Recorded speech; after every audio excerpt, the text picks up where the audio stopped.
Yes, ladies and gentlemen, boys and girls, welcome back to the Team Gullit YouTube channel. My name is Renzo and today we have a special tutorial for you guys. This one is all about timed finishing. You need to master this in order to become a great player in FIFA 23 because this will definitely increase the amount of chances that you convert into goals.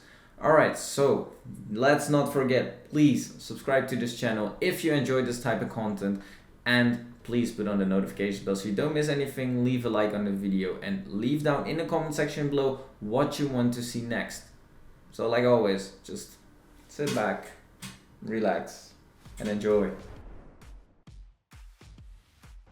Okay, so first of all, what we recommend you doing is to load up your controller settings. Check out our controller settings video if you haven't got time finishing on, and put the trainer on. Then go into skill games like we are right now, because then you'll get this little bar above your player which can make it clear what time finishing really is. Initially it really is, you want to time it as late as possible when the foot of the player is about to hit the ball, like here. Then you'll get the green timing, which makes your shot way more precise and powerful. But this has come with a different amount of animations. It's crazy how many player animations there are for shots. So you have to be aware of what animation and what player you actually have. So we recommend you putting the trainer on first to try and practice this in skill games.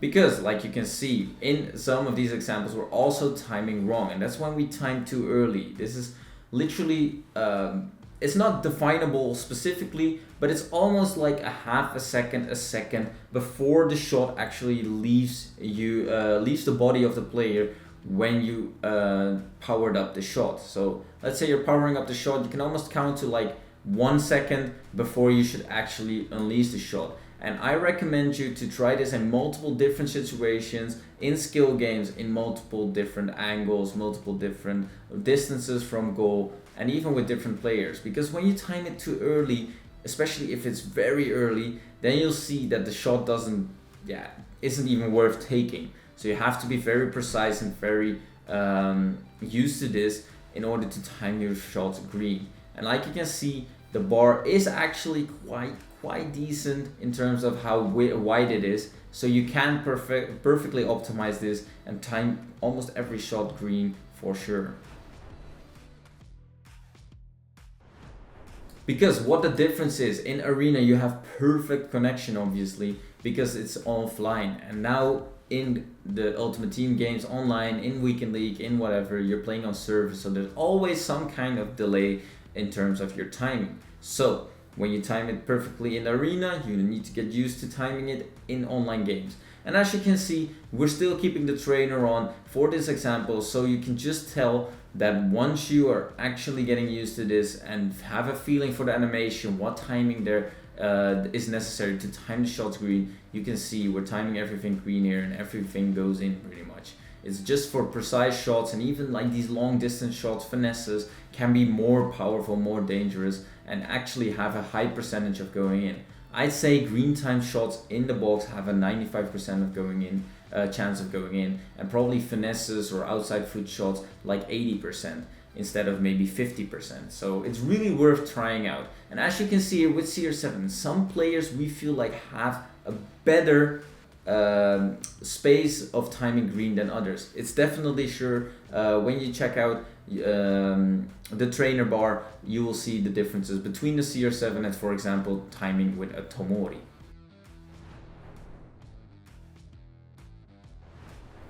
And if you time your shots wrong, and like if you're feeling you want to try out maybe without the bar, without the trainer on, because you'll actually notice that some animations might feel a little sluggish. This depends on the player that you're using. Some players shoot quicker, because what you'll notice is that when you're actually performing a skill move, for example, the bar is, it pops up a little bit later than you might be used to when loading up a power. We don't know why. So that's why the next step would be that you try to put the trainer off and then actually just look at the animation.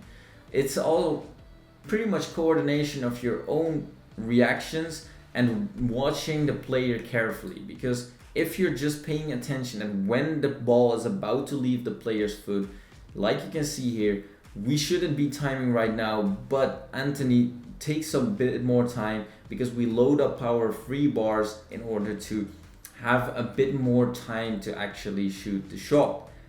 Once you really get used to this, and when you really get a good feeling for this, and maybe you're looking incredibly well at when the ball is leaving the player's foot, you see that this is really going to pay off. And early timings can still go in, but usually red timings are really poor shots. So you can ask yourself, is this not good enough for you?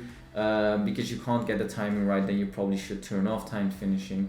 But we recommend you practicing this a lot so you can actually get going with time finishing. Just don't forget, please, to like this video. We really appreciate your feedback, so leave down in the comment section what you want to see next, and hopefully this one helped you out. Make sure you guys practice time finishing, because if you be like every pro, like I saw, like we show here, you can score these outside foot shots green timed and score very easy goals. Hope to see you guys in the next video. Ciao, ciao.